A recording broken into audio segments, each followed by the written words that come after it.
Hi guys, आज हम आपको न्यूक्लियस और सेल के अंदर होने वाली प्रोटीन सिंथेसिस के बारे में बताते हैं, जिसको हम ट्रांसक्रिप्शन एंड ट्रांसलेशन भी कहते हैं।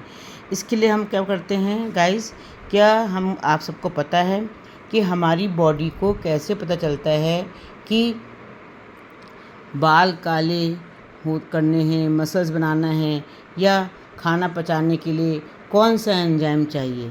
इन सब का सीक्रेट छिपा है एक प्रोसेस में, जिसे हम कहते हैं प्रोटीन सिंथेसिस। इसका स्टेप फर्स्ट क्या है? ब्लूप्रिंट। ब्लूप्रिंट कौन है? डीएनए। डीएनए जो है वो हमारे पूरे शरीर का ब्लूप्रिंट है। अब इसका ये जो होता है न्यूक्लियस के अंदर ही रहता है, डीएनए न्यूक्लियस के बाहर नहीं आता। तो इसको अपनी ही जैसा बनाने के लिए क्या करते हैं, ये डीएनए का हमारा डबल हेलिक्स स्ट्रक्चर है। ये हमारे अंदर सब न्यूक्लियोटाइड्स लगे हुए हैं, न्यूक्लियोसाइड्स प्लस नाइट्रोजन बेस मिलकर के बनाते हैं न्यूक्लियोटाइड। और वन जीन वन एंजाइम की थ्योरी सबसे पहले बीडल एंड टॉटम ने दी थी, जो कि एक वन वर्ल्ड में वन जीन वन एंजाइम है, जबकि इसकी प्रोसेस के लिए पूरा ट्रांसक्रिप्शन और ट्रांसलेशन का होना बहुत ज़रूरी है।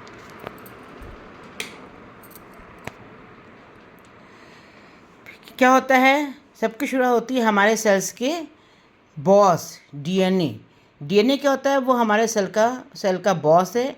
इसके पास हमारे शरीर का पूरा ब्लूप्रिंट होता है। लेकिन सबसे बड़ी बात यह है कि डीएनए न्यूक्लियस के बाहर नहीं जाता और प्रोटीन बनाने की फैक्ट्री राइबोसोम्स क्या होता है? हमारे सेल के साइटोप्लाज्म में होता है, ये बाहर रहता है साइटोप्लाज्म में। फिर क्या होता है? डीएनए क्या करता है? डीएनए बॉस अपना मैसेज बाहर कैसे भेजते हैं, इसके लिए क्या होता है? सबसे पहले क्या होता है? इसका स्टेप 2 क्या है? ट्रांसक्रिप्शन, मैसेज को कॉपी करना। अब हम लोग जैसे बाहर से एक कॉपी फोटो कॉपी निकाल लेते हैं, दूसरी कॉपी निकाल लेते हैं, 10 कॉपी बना लेते हैं। ऐसे ही डीएनए क्या करता है? ये धीरे धीरे जो होता है अपने न्यूक्लियस के अंदर सिंगल स्ट्रैंड में मैसेंजर आरएनए बनता है, दिखाई देता है। ये खुल जाता है कोई इसमें इसके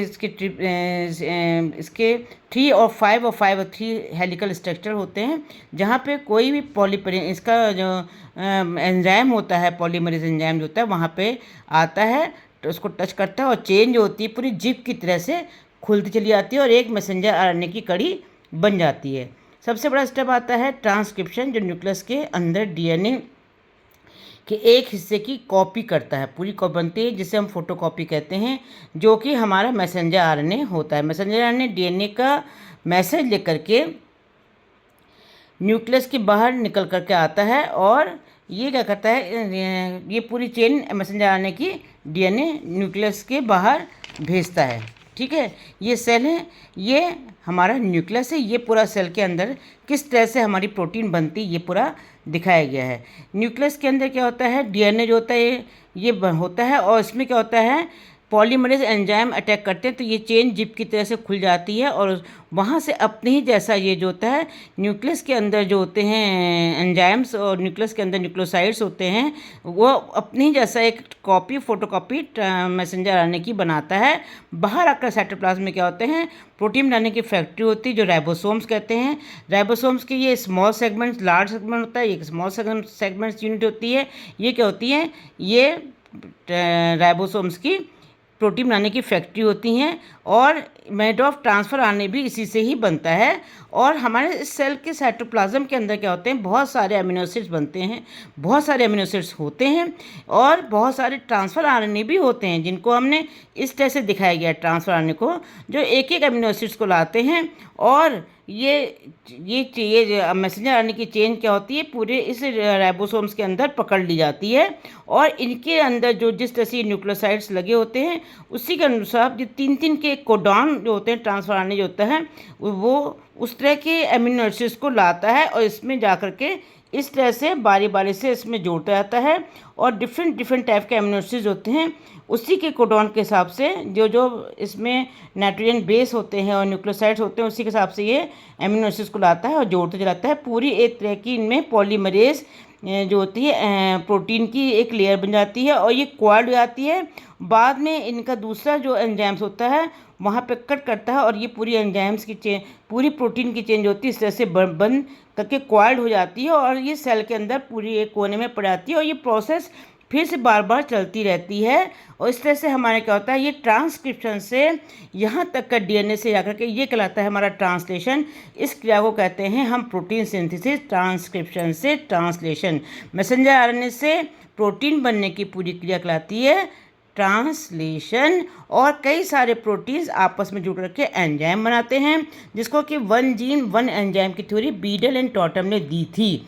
और ये क्या है, ये है हमारे न्यूक्लियस के अंदर डीएनए है, ये ट्रांसक्रिप्शन होकर के मैसेंजर आरएनए को तैयार करता है। मैसेंजर आरएनए के अंदर बहुत सारे न्यूक्लियोसाइड्स और न्यूक्लियोटाइड्स लगे रहते हैं, जो कि वैसे ही आदेश लेकर के साइटोप्लाज्म में आता है। राइबोसोम जो प्रोटीन बनिंग फैक्ट्री वहाँ पर अटैच होता है, उनके कोडॉन से में जुड़ करके ट्रांसफर आरएनए भी साइटोप्लाज्म में होते हैं, उसी के हिसाब से वो मैसेंजर आरएनए में जुड़ाते हैं और हर इस टाइप का अमीनो एसिड्स ला करके उनमें जोड़ते आते हैं। पूरी एक चेन बनती आती है। चेन जब पूरी बन जाती है तो उनका जो लिगेस एंजाइम होता है वो वहाँ से इसको प्रोटीन को अलग कर देता है और वो साइटोप्लाज्म में एक कोने पर आता है। इस तरह से कई सारे साइटोप्लाज्म में प्रोटीन जब बन जाते हैं, कई सारे प्रोटीन जुड़ करके वो एक एंजाइम बनाते हैं। तो कोटेशन क्या है, वन जीन वन एंजाइम की भी प्रोसेस में लागू होती है, जो कि बीडल एंड टॉटम साइंटिस्ट ने दी थी। ये हमारा हो गया है सेल के अंदर ट्रांसक्रिप्शन और ये हो गया है हमारा ट्रांसलेशन। तो इस तरह से हमने पढ़ा है कि किस तरह से और क्या होते हैं, हर जितने ये ट्रांसफ़र आने में जितने कोडॉन्स तीन तीन के ट्रिपलेट्स में एक कोडॉन होता है, ये इनकी भाषा को टाइप समझता था, उस हिसाब से इसमें ये फिट होते आते हैं। जैसे एडिनिन के स्थान पे थायमिन, थायमिन के स्थान पे ग्वानिन, ग्वानिन के स्थान पे साइटोसिन, इस तरह से जुड़ करके उसी हिसाब से टिपिकल अमीनो एसिड्स होते हैं इसमें जुड़ते आते हैं और एक प्रोटीन की लेयर पूरी बन जाती है। तो गाइस आज हमने पढ़ा है ट्रांसक्रिप्शन से ट्रांसलेशन और किस तरह से प्रोटीन के द्वारा कई सारे प्रोटीन जुड़ करके एंजाइम फॉर्म करते हैं, ये भी हमने आज समझा है इस डायग्राम के द्वारा। तो गाइस आज बस इतना ही। ट्रांसक्रिप्शन वाया ट्रांसलेशन और and then protein and then enzyme, Beadle Tatum में इस तरह की हमने एंजाइम बताई। ठीक है, तो गाइस बस आज इतना ही।